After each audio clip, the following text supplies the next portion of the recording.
নমস্কাৰ ভিউৱাৰ্ছ, মই সংগীতা আজি আকৌ আহিছোঁ সজিনাৰ লগত মুৰ্গী মাংসৰ এটা ৰেচিপি লৈ। এই ৰেচিপিটো স্পেচিয়েলি সেইসকল ল'ৰা ছোৱালীৰ বাবে যিসকলে বতৰৰ পাচলি খাবলৈ বেয়া পায়। এই ৰেচিপিটো খাবলৈ বহুত ধুনীয়া হয়। আপোনালোকেও আপোনালোকৰ ল'ৰা ছোৱালীক এনেকৈ বনাই খুৱাবচোন। তেনেহ'লে বলক এতিয়া ৰেচিপিটো আৰম্ভ কৰোঁগৈ। এয়া লৈছোঁ মই সজিনা আধা কেজি। এতিয়া মই সজিনাখিনিৰ ওপৰৰ বাকলিটো এৰুৱাই সৰু সৰুকৈ কাটি ধুনীয়াকৈ ধুই কুকাৰ এটাত সিজিবলৈ দিম। সজিনাখিনি মই এতিয়া এনেকৈ বহাই দিছোঁ। তেতিয়ালৈ মই মাংসখিনি ৰেডি কৰোঁ। এয়া মই আধা কেজি মুৰ্গী মাংস ধুনীয়াকৈ ধুই লৈছোঁ।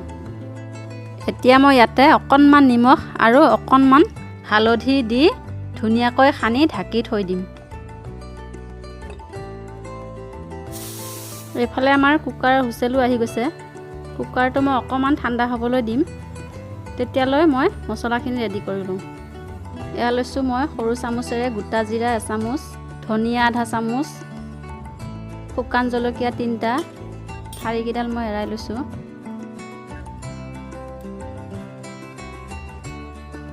জালুক লৈছোঁ 2 চামুচ। আপোনালোকে জলকীয়া আৰু জালুকটো কমাই ব্যৱহাৰ কৰিব পাৰে। ইলাইচি লৈছোঁ 2টা, দালচিনি লৈছোঁ এটুকুৰা, লং লৈছোঁ 2টা।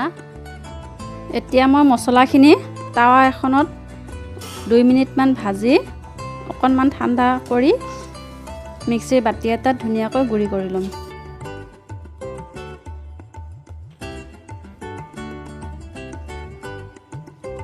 আমাৰ কুকাৰটো ঠাণ্ডা হৈ আহিছে।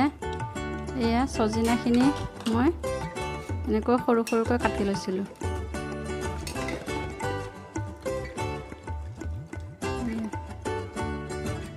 এতিয়া মই এইখিনি চাকনি এখনত লৈ ধুনীয়াকৈ চাকি ল'ম। মই এনেকৈ হাতেৰে ধুনীয়াকৈ ৰসখিনি উলিয়াই লৈছোঁ। এতিয়া মই এইখিনি জাবৰিখিনি পেলাই দিম আৰু ৰসখিনি ৰাখি থৈ দিম। এয়া লৈছোঁ মই মিঠাতেল প্ৰয়োজন অনুসৰি, তেজপাত লৈছোঁ 2 খিলা, কেঁচা জলকীয়া 3টা ফালি লৈছোঁ, পিঁয়াজ লৈছোঁ 2টা মিডিয়াম চাইজৰ,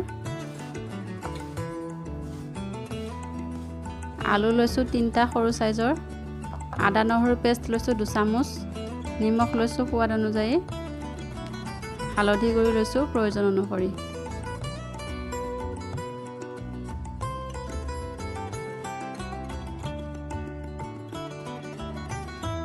এতিয়া মই গেছটো জ্বলাই কেৰাহী এখন পাতি দিছোঁ গৰম হ'বলৈ। কেৰাহী গৰম হৈ গৈছে। এতিয়া মই তেল দিছোঁ প্ৰয়োজন অনুসৰি। তেলখিনি মই ধুনীয়াকৈ গৰম হ'বলৈ দিম। তেলখিনি আমাৰ ভালকৈ গৰম হৈ গৈছে। এতিয়া মই ইয়াতে আলুখিনি দি দিছোঁ। আলুখিনি মই হাই ফ্লেমত 5 মিনিটৰ কাৰণে ভাজি ল'ম।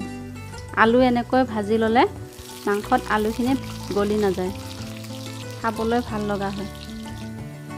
আলুখিনি এনেকৈ মই ভাজি ল'লোঁ।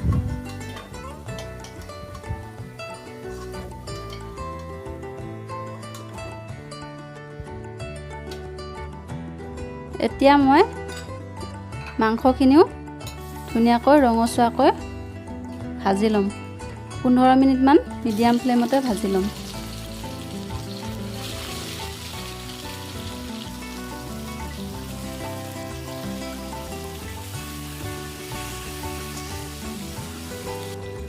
এয়া চাওক, মাংসখিনি মই এনেকৈ অলপ ৰঙচুৱাকৈ ভাজি ল'লোঁ।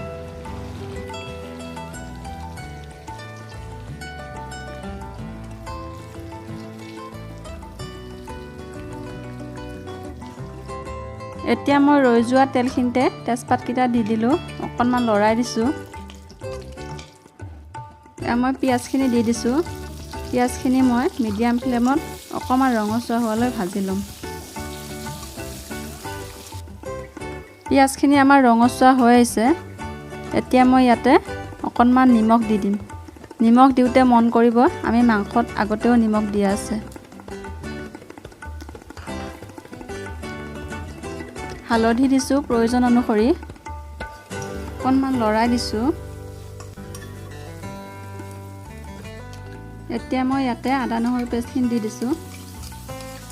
এইখিনি মই এতিয়া মিডিয়াম ফ্লেমত অলপ সময় ভাজি ল'ম। আমাৰ আদা নহৰুখিনি ভজা হৈ গৈছে। এতিয়া মই ইয়াতে ছজিনাৰ ৰসখিনি দি দিছোঁ। এতিয়া মই এইখিনি অকণমান শুকাবলৈ দিম। চাওক ছজিনাৰ ৰসখিনি মই এনেকৈ ভাজি ল'লোঁ। এতিয়া মই ইয়াতে ভাজি লোৱা মাংসখিনি আৰু আলুখিনি দি দিম।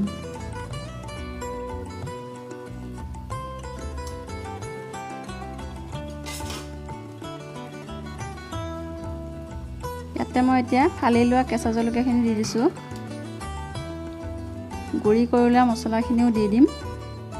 আপোনালোকে যদি পেকেট গুড়ি মছলা ব্যৱহাৰ কৰে তেনেহ'লে আদা নহৰুৰ লগত একেলগে ভাজি ল'ব।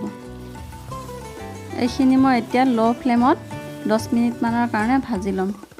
প্ৰয়োজন হ'লে আপোনালোকে অকণমান পানীও দি দিব পাৰে। ছজিনা সিজাওঁতে মোৰ অকণমান কুকাৰত পানী ৰৈ গৈছিলে, সেইখিনিকে মই ইয়াতে দি দিছোঁ। মাংসখিনি আমাৰ ভজা হৈ গৈছে। এতিয়া মই ইয়াতে পানী দি দিম। গ্ৰেভিটো কিমান ৰাখে আপোনালোকে সেই হিচাপত পানী দিব। ইয়াতে মই আধা লিটাৰতকৈ অকণমান বেছি পানী দিছোঁ। এয়া মই গৰম পানী দিছোঁ, আপোনালোকে ইচ্ছা কৰিলে ঠাণ্ডা পানীও দিব পাৰে। এতিয়া মই ইয়াতে এখন ঢাকনি দি 10-15 মিনিটমান ভালকৈ উতলিবলৈ দিম। এয়া আমাৰ 15 মিনিট হৈ গৈছে। মাংসখিনিও আমাৰ হৈ আহিছে।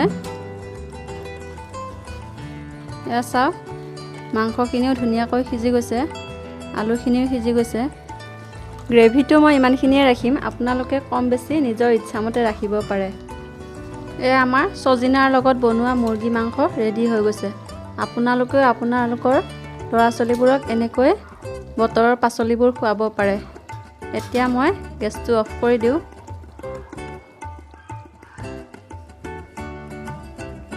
তেনেহ'লে বন্ধুসকল কেনে পালে মোৰ এই ৰেচিপিটো কমেণ্ট কৰি জনাবলৈ নাপাহৰিব। আৰু যদি ভাল পাইছে লাইক কৰিব, শ্বেয়াৰ কৰিব আৰু মোৰ চেনেলটো ছাবস্ক্ৰাইব কৰিবলৈ নাপাহৰিব। আৰু লগতে থকা বেল আইকনটো দবাই দিব। তেতিয়াহে মোৰ আহিবলগীয়া নতুন নতুন ভিডিঅ'সমূহ পাই থাকিব।